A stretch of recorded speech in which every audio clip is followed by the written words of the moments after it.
টিয়কৰ ভগামুখ আৰক্ষী থানাৰ অন্তৰ্গত বহতীয়া মুখত জাঁজি নদী পাৰৰ এজোপা বাঁহ গছত ওলমি থকা অৱস্থাত উদ্ধাৰ হৈছে পল্লৱ শইকীয়া নামৰ ৩০ বছৰীয়া যুৱকজনৰ মৃতদেহ। মৃতদেহৰ আঁঠু মাটিত লাগি থকা অৱস্থাত প্ৰত্যক্ষ কৰিছিল গাঁওবাসীয়ে। এয়া পৰিকল্পিত হত্যাকাণ্ড বুলি সন্দেহ ৰাইজৰ। মৃতদেহৰ গাত আঘাতৰ চিন প্ৰত্যক্ষ কৰিছে ৰাইজে। ৰাইজে এই ঘটনাৰ উচিত তদন্তৰ দাবী জনাইছে আৰক্ষীক। ইফালে পাৰিবাৰিক সংঘাতৰ পৰিণতিত মৃত্যু হোৱা বুলি আৰক্ষীৰ প্ৰাথমিক তদন্তত প্ৰকাশ কৰিছে। ঘৰৰ ভিতৰত হত্যা কৰি বাঁহ গছত ওলমাই থোৱাৰ সন্দেহ আৰক্ষীৰ। তদন্তৰ সময়ত পল্লৱৰ ঘৰৰ ভিতৰত তেজৰ চেকুৰা প্ৰত্যক্ষ কৰে আৰক্ষীয়ে। আৰক্ষীৰ তদন্তৰ পিছতহে জানিব পৰা হ'ব কি পৰিস্থিতিত যুৱকজনৰ মৃত্যু ঘটিল। এইটো আত্মহত্যা নহয়, কাৰণ এইটো আমি মানে সকলো গাঁৱৰ পৰা আদি কৰি আপোনালোকেও দেখিছে যে সম্পূৰ্ণ ভৰি দুটা তেওঁ আঁঠুকাঢ়ি আছে। আৰু যেতিয়া ডেড বডিটো নমাইছে আমি তেতিয়া চাইছোঁ যে তালুতে তাৰমানে এনেকৈ যে মাৰ এটা মাৰি দিছে, তালুৱেদি নিগৰি গোটেই কাপোৰ পৰ্যন্ত আঁঠুলৈকে মানে তেজেই নিগৰি আছে। তাৰপিছতে মই অকণ সন্দেহ হ'লত মানে মই ভিতৰলৈ গ'লোঁ, ৰুমটো বন্ধ কৰি থোৱা আছিলে। ভিতৰলৈ যাওঁতে দেখিছোঁ মানে গোটেই ভিতৰত মানে কেঁচেমা গোন্ধত মানে সোমাব নোৱাৰে। আৰু দেখিছোঁ মানে অ'ত ত'ত বিচনাৰ পৰা আদি কৰি মাটিত পৰ্দা কাপোৰত ফ্ৰিজৰ চুকত মানে একদম তেজৰ চেকুৰা, তাক চুচুৱাই অনা মানে স্পষ্ট মানে মথাউৰিত অলপ প্ৰমাণো আছে।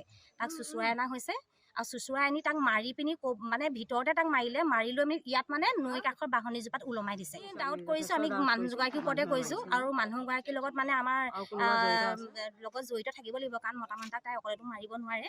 আৰু এটা কথা মানে কি, তেনেকৈ ৪-৫ বছৰ আগৰ পৰা তেনেকুৱা মানে তেওঁলোকৰ মাজত যুদ্ধ কাজিয়া হৈয়ে থাকে। মামাই মানে আমাৰ চাকৰি কৰে ৱাটাৰ চাপ্লাইত, আৰু যিখিনি দৰমহা সেই দৰমহাখিনি মানে আমাৰ মামা মামীয়ে ল'ৰাটোৱে চুবলৈ নাপায়। তাই মানে একাউণ্টৰ মানে গুগল পে' তাই কানেকশ্যন কৰি লৈছে, আৰু যেতিয়াই মানে দৰমহাটো সোমায় সেই গোটেই পইচাখিনি মানে আমাৰ মামীয়েও নাপায়, মামায়ো নাপায়, মানে এই তাইহে সোমায়, তাইহে মানে সেইখিনি খৰচ কৰে। আৰু মানে তাই মামাৰ ঘৰত এই গোটেই ঘৰৰ মানুহখিনি, গাঁৱৰ মানুহখিনি সুধিলেও গম পাব, তাই ইয়াত যদি 10 দিন থাকে নহয়, মাহজুৰি মাকৰ ঘৰত থাকেগৈ গৈ। আৰু আগতেও তেনেকুৱা তাই মানুহ এজনৰ লগত কেছ এটা কৰি পিনি এনেকুৱা থানাত মানে কেছ দিয়া দি হৈছিলে, কেছো চলিলে। এই তেনেকুৱা মানে, আৰু মানুহগৰাকী মানে স্বভাৱটো অলপ ভাল নহয়। কালি নাই, কালি হেনো তাৰ লগত বোলে হেনো কাজিয়া লাগিলে, আমাৰ হেনো অকণ মাৰিলেও। মৰাৰ পিছতে আৰু সেইবিলাক আকৌ ধৰক এইটো পৰিকল্পিত হত্যাকাণ্ড নাই বুলি কৈছে যেতিয়া, আৰু সিটো মানুহটো তেনেকৈতো আত্মহত্যা নকৰে, নিজে মূৰটোত মাৰি ল'ব নি?